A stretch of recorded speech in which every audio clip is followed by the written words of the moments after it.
नमस्कार दोस्तों, स्वागत है आप सभी का एजुकेशन मंत्रा में। एक बार फिर से हाजिर हैं 69,000 को लेकर। बात करेंगे 69,000 शिक्षक भर्ती के बारे में। विभिन्न प्रकार की भ्रामकताओं को लेकर जो बाजार गर्म है उसके बारे में। तो देखिए, सबसे पहले बात कर लें 69,000 शिक्षक भर्ती के संबंध में। जैसा कि विभिन्न जो गवर्नमेंट्स हैं उनके द्वारा नोटिफिकेशन जारी किया जा रहा है, जैसे हरियाणा गवर्नमेंट के द्वारा कहा गया कि अब भर्तियां नहीं करेंगे, नई भर्तियां, और इसके बाद रेलवे बोर्ड के द्वारा ऐसा कहा गया। तो इस दरमियान क्या है, अभ्यर्थियों के मन में विभिन्न प्रकार की आशंकाएं हैं कि क्या 69,000 शिक्षक भर्ती ससमय नहीं पूर्ण होगी या बहुत लंबे समय के लिए टाल दी जाएगी। तो हमने सुबह ही एक वीडियो के माध्यम सूक्ष्म वीडियो के माध्यम से बताया था, लेकिन इस वीडियो में हम पूरी तरीके से लीगल ग्राउंड्स पर भी चर्चा करेंगे। और लीगल तरीके से जब किसी को रूप दिया जाता है तो अवश्य ही भरोसा भी होता है और चीज़ें एकदम से क्लैरिफाइड भी हो जाती हैं। तो इन्हीं ग्राउंड्स पर चर्चा करेंगे। कुछ लीगल बिंदु हैं जिनके आधार पर भर्ती को पूर्ण ही करना होगा। इसका पुख्ता एवं सटीक विश्लेषण आपको यहाँ पर देखने के लिए मिल जाएगा। तो सबसे पहले बात कर लेते हैं 69,000 शिक्षक भर्ती क्या रद्द की जा सकती है, इस पर चर्चा करें। देखिए, 69,000 भर्ती का जो पदों का प्रकाशन है वो आनंद कुमार यादव बनाम स्टेट ऑफ यूपी के आदेश पर हुआ है, इसलिए ना ही भर्ती निरस्त की जा सकती है और ना ही ये रोकी जा सकती है। देखिए, भोला प्रसाद बनाम स्टेट के आधार पर 6 माह में भरने के निर्देश हैं और कोरोना के कारण इसे परिस्थितियां सामान्य होने पर लंबित भी नहीं किया जा सकता है। देखिए, ये है कि भोला प्रसाद का जो जजमेंट है उसके आधार पर 6 महीने में भर्ती पूर्ण करना है, और इसी के आधार पर आपको देखने के लिए एक चीज़ मिली होगी कि 69,000 शिक्षक भर्ती का ऑर्डर भी रिजर्व हुआ था।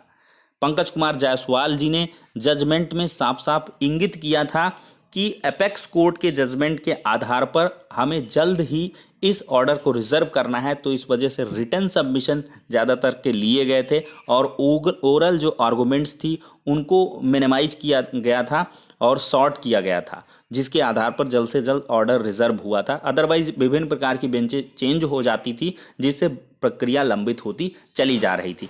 अब देखिए क्या है, कुछ ग्राउंड्स हैं उन पर हम चर्चा करेंगे कि कोई भी भर्ती प्रक्रिया किस प्रकार से आती है, उसके पदों का प्रकाशन किस प्रकार से होता है और किस प्रकार से उसमें किसी भी प्रकार का कोई भी फेर या बदलाव संभव नहीं होता है जब भर्ती के पदों का प्रकाशन या शासनादेश का निर्गमन हो जाता है। देखिए, जब भी कोई भर्ती परीक्षा का विज्ञापन प्रकाशित होता है तो वह पहले वित्त विभाग से, सबसे पहले वित्त विभाग, फिर कार्मिक विभाग, फिर न्याय विभाग के साथ साथ संबंधित जो मुख्य विभाग है, जैसे हमारा क्या है, बेसिक शिक्षा विभाग। 69,000 शिक्षक भर्ती का जो विभाग है वो बेसिक शिक्षा विभाग है। तो इससे संस्तुति के बाद जारी होता है किसी भी भर्ती परीक्षा का विज्ञापन। ध्यान दे लीजिएगा, अगर यूपी ट्रिपल एससी की बात करें तो उसमें भी यही प्रक्रिया होगी अधीनस्थ सेवा चयन आयोग के द्वारा। जैसे लेखपाल के 5200 पदों का प्रकाशन होगा तो सबसे पहले वित्त विभाग से अनुमति मिलेगी, फिर कार्मिक विभाग, फिर न्याय विभाग, फिर उसके बाद संबंधित राजस्व विभाग। तो फिर इसके बाद भर्ती के लेखपाल पदों का प्रकाशन होगा। जैसे यूपीएसआई की अवेटेड भर्ती वो आने वाली है, और इसके बाद 50,000 सिपाहियों की भर्ती। तो ये सभी भर्तियां लंबित हैं और आपको लॉकडाउन के बाद जैसे ही परिस्थितियां सामान्य होंगी तो देखने के लिए मिलेंगी। तो सबसे पहले हम वित्त विभाग पर चर्चा कर लेते हैं। देखिए, वित्त विभाग का कार्य संबंधित पदों के सापेक्ष वेतन भुगतान में आने वाले खर्च को स्वीकृति देना है। देखिए, कार्मिक विभाग का कार्य क्या है, पदों की सेवा शर्तें, नियुक्ति शर्तें, स्थानांतरण आदि के संबंध में स्वीकृति देना है। और न्याय विभाग का क्या कार्य है कि पदों की आवश्यकता पर स्वीकृति देना होता है, अर्थात मुख्य वित्त विभाग से बजट मिलने के बाद ही पदों का प्रकाशन होता है। देखिए, यदि बजट की संस्तुति पहले ना ली जाए तो संपूर्ण प्रक्रिया अर्थात परीक्षा, फिर काउंसलिंग, तैनाती के पश्चात यदि वित्त विभाग यह कह दे कि हमारे खजाने में पैसा नहीं है तो शासन के कान खड़े हो जाएंगे। यानी कि 69,000 लोगों को एक माह की सैलरी देने में इसलिए बजट विभाग की स्वीकृति के बाद ही पदों का प्रकाशन होता है। मोटे शब्दों में समझ लीजिए कि 69,000 शिक्षक भर्ती आई है तो इसके पदों के लिहाज से जब भर्ती प्रक्रिया पूर्ण होगी तो 69,000 शिक्षकों को वेतन देना पड़ेगा और 1 माह का वेतन ये वित्त विभाग से स्वीकृत होगा। तो अब जब पूरी नियुक्तियां हो गई तब फिर वित्त विभाग कहे कि हमारे पास बजट नहीं, तब तो इसमें शासन यही सोचेगा कि ये क्या हो गया, तो इससे तो अव्यवस्था फैल जाएगी। तो इस वजह से आप बजट और जो आर्थिक संकट है इन सब चीज़ों को दरकिनार करते हुए सिर्फ 69,000 शिक्षक भर्ती के उस सुनहरे अवसर का इंतजार करिए, सुनहरे समय का, कि वो नियत समय नियत तिथि क्या है जब 69,000 शिक्षक भर्ती पूर्ण होगी। और पूर्ण होना एकदम से तय है, किसी भी प्रकार के कन्फ्यूजन में आपको नहीं रहना है।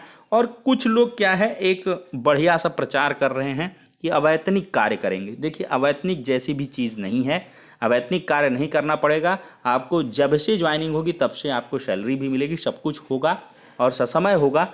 भले ही थोड़ा वेतन में लेट लतीफ़ी हो सकती है, क्योंकि ऑनलाइन सत्यापन, पुलिस वेरिफिकेशन, जाति निवास, इन सब का वेरिफिकेशन होता है, इसके बाद ही जो वेतन है वो निर्गत होता है। तो थोड़ा सा लंबित हो सकता है, 5-6 महीने के लिए इंतज़ार करना पड़ सकता है।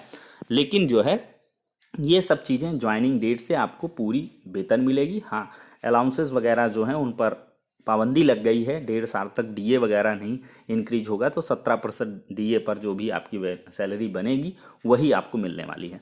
तो ठीक है, तो आपको कंफ्यूज होने की आवश्यकता नहीं है। आज के इस वीडियो को देखने के बाद आपके सारे जो भ्रम हैं वो दूर हो गए हैं और लीगल पॉइंट्स के आधार पर हमने चीज़ों को जस्टिफाई कर दिया है। तो ठीक है मित्रों, अगर वीडियो पसंद आई है तो लाइक कर दें और शेयर भी कर दें, जिससे कि अन्य दोस्तों तक भी ये पहुंच सके। नेक्स्ट वीडियो में मिलते हैं, तब तक के लिए शुक्रिया, धन्यवाद।